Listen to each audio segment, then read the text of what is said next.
और उस वरदानों को सुन करके महाराज बेहोश हो गए। कौन से वरदान भैया? सुनो, एक से मैंने अपने पुत्र भरत को राजगद्दी और दूसरे वरदान से राम को 14 वर्ष का वनवास। भैया शांति शांति शांति भैया, शांति शांति शांत हो जाओ, शांत हो जाओ, कोई बात नहीं, देख लिया क्या, चेक, कोई दिक्कत नहीं। अंकित आनंद, बोलो रामलला सरकार की शांति शांति शांति, ओम शांति।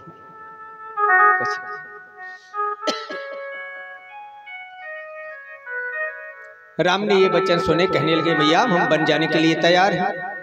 लो वन गमन की तैयारी हुई, बन जाने की सूचना सुनी तो मैया भी दौड़ती हुई पहुंची, मैं भी आपके साथ चलूंगी। लक्ष्मण जी ने सुना तो लक्ष्मण जी भी तैयार हो गए। तीनों जब तैयार हो गए तो ये वन की ओर जाने लगे। सुमंत जी ने रथ पर बैठाया और तमसा नदी के किनारे छोड़ दिया। रातों रात वहां से प्रभु गंगा किनारे पहुंचे। केवट से इन्होंने नाव मांगी, नाव में बैठ करके गंगा पार किया, चित्रकूट आए, बहुत समय तक चित्रकूट में वास किया। भरत जी को पता चला तो वो राम को मनाने के लिए चित्रकूट पहुंचे। राम जी ने कहा कि मेरे लिए वनवास हुआ है, तुम मेरी खड़ाऊ लेकर के जाओ और इनकी पूजा करके तुम 14 वर्ष के लिए राज्य शासन देखो। खड़ाऊ लेकर के भरत वापस आए।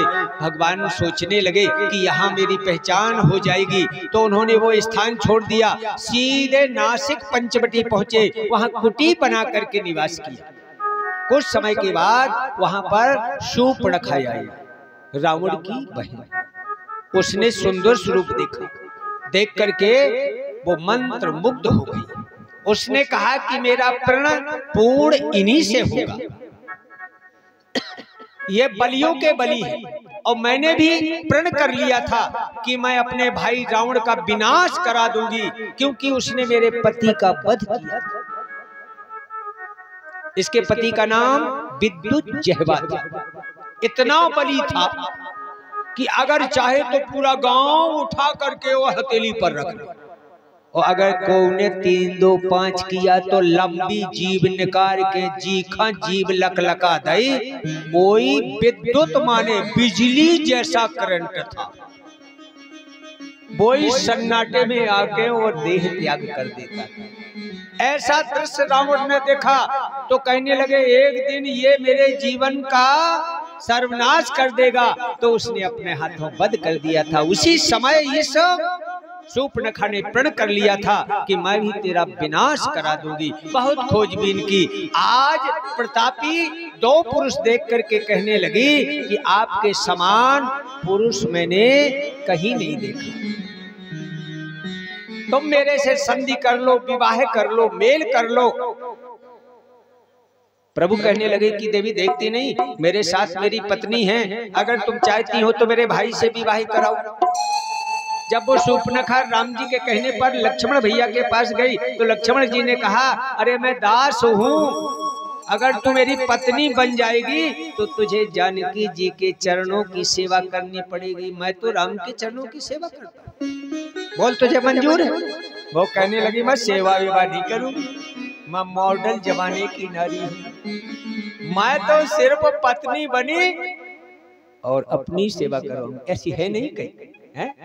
वो तो ही हुआ करके कह देती है पति देव तो आए बेचारे दफ्तर से, वो कहती यार बहुत देर लगा दी, एक गिलास पानी पिला दी। तो बेचारा शर्मिंदा होकर के जल घड़े से पानी लेकर के अपनी पत्नी को पिलाता है। और एक पत्नी वो है जिन्हें धर्म पत्नी कहते हैं कि पति आया और उसने तुरंत आसन दिया, प्रणाम किया, जलपान करवाया, भोजन के लिए पूछा और सेवा में जुट गई। तो शूर्पणखा कहने लगी मैं सेवा विवाह नहीं करूंगी। तो लक्ष्मण जी कहने लगी हट मेरे यहाँ से, मैं विवाह नहीं करूंगा। वहां से गई राम जी के पास, राम जी ने पुनः भेजा और इशारा किया तो लक्ष्मण जी ने उसके नाक कान काट करके चुनौती दी। बिलबिलाती हुई वो अपने भाई खर, दूषण और त्रिशरा के पास पहुंची, सेना लेकर के आए और राम जी ने तीनों का संहार कर दिया, सेना का संहार कर दिया। अब इसने जब देख लिया कि ये तो सारे नष्ट हो गए, फिर वो लंका पहुंची और वहां पहुंच करके उसने रावण के पास जाकर के रोना शुरू कर दिया। रावण ने पूछा, बहन क्या हुआ? कहने लगे, भैया वन में दो पुरुष आए हैं, बड़े प्रतापी हैं, उन्होंने तेरे को चुनौती दी है और उसके छोटे भाई लक्ष्मण ने मेरी नाक और कान काट करके तेरे को चुनौती दी। रावण बिलबिला गया, कहने लगा, बहन तू यहीं रुक, मैं उन दोनों का वध करके उनकी नार का हरण करके यहाँ लंका लाऊंगा और उसकी भी यही गति करूंगा। ऐसा विचार करके बात करके उसने अपने मामा मारीच के पास गमन किया। मारीच को लेकर के उसने आदेश दिया कि तू सोने का मृग बन और मैं साधु बन करके सीता का हरण करूंगा। बस इसी विधि के अनुसार जब हिरण बन करके वो कुटिया के चारों ओर घूमने लगा तो उसी समय जानकी जी की जब दृष्टि पड़ी तो राम जी से कहा कि ऐसा हिरण तो पहली बार देखा है। राम जी कहने लगे, देवी अच्छे से देख लो, ये माया का मृग है, क्योंकि असली सीता तो अग्नि में पास कर चुकी थी, ये छाया सीता थी। वो कहने लगी, नहीं, जब हम अयोध्या लौट करके जाएंगे तो मैया लोगों को दिखाएंगे तो वो यह सब देख करके बड़ी प्रसन्न होंगी। आप तो मेरे लिए इसका आखेट करो। बार बार कहने पर राम जी ने धनुष उठाया और हिरण का पीछा किया। लक्ष्मण जी से कहा कि तुम कुटिया की रक्षा में रहना। राम जी हिरण के पीछे पीछे ये छल बल करके बहुत दूर ले गया। जब राम जी ने धनुष से बाण छोड़ा और उसके हृदय पर लगा, छटपटा करके जमीन पर गिरा और पहले उसने हा लक्ष्मण कह करके राम राम कहा और अपने देह का त्याग किया। जानकी जी के कानों में आवाज आई कि हमारे पति संकट में है। लक्ष्मण जी से कहने लगे कि जाओ, तुम्हारे भाई संकट में है। लक्ष्मण जी ने कहा, मैया जो संकट का हरण करने वाले हैं, संकट को दूर करने वाले हैं, उन हमारे भैया पर कभी संकट आ ही नहीं सकता। आप धैर्य धारण करें, वो आने वाले होंगे, उसका वध करके और शीघ्र आएंगे। लेकिन मरम वचन जब बोले तो लक्ष्मण जी ने रेखा खींच करके कहा, माँ इसके बाहर मत निकलना, नहीं तो अनर्थ हो जाएगा। और दौड़ते हुए गए। बीच रास्ते में राम जी मिले। राम जी ने जब लक्ष्मण जी को देखा घबरा गए। कुटिया सुनी करके तुम आए हो? अरे लक्ष्मण, ऐसा तुम्हें नहीं करना चाहिए। सारी बात बताई। लक्ष्मण को लेकर के राम जी दौड़ रहे थे। यहाँ रावण ने साधु का भेष बनाया, भिक्षा मांगने के लिए कुटिया के द्वार पर आया। भिक्षाम देहि बोला तो जानकी जी फल फूल लेकर के बाहर निकली और रेखा के अंदर ही वो भिक्षा देने के लिए ज्यों कहने लगी। और इस दुष्ट रावण ने ज्यों हाथ आगे बढ़ाया कि अग्नि की ज्वाला उसमें प्रकट हो गई। समझ गया कि ये लक्ष्मण जी की रेखा है, इसको जो पार करेगा वो भस्म हो जाएगा। कहने लगे, मैं बंधी भिक्षा नहीं लूंगा। अगर आप इस रेखा से बाहर आएंगी तब मैं भिक्षा स्वीकार करूंगा। अगर साधु विमुख होकर के लौट गया तो पाप लगेगा। ऐसा विचार करके जानकी जी ने रेखा लांघी, भिक्षा दी तो उस दुष्ट ने हाथ पकड़ा और खींचता हुआ ले गया, पुष्पक पर बैठाया और सीधा लंका की ओर चलने लगा। जटायु ने जब पुकार सुनी तो बहुत कोशिश की, उस दुष्ट ने उसके पंख काट दिए। बंधु ऐसा और उसने दृश्य किया, सीधा जानकी जी को लंका ले गया, अशोक वाटिका में ठहरा दिया और स्वयं जाकर के अपनी बहन को बताया कि मैंने तेरा अपमान का बदला ले लिया है।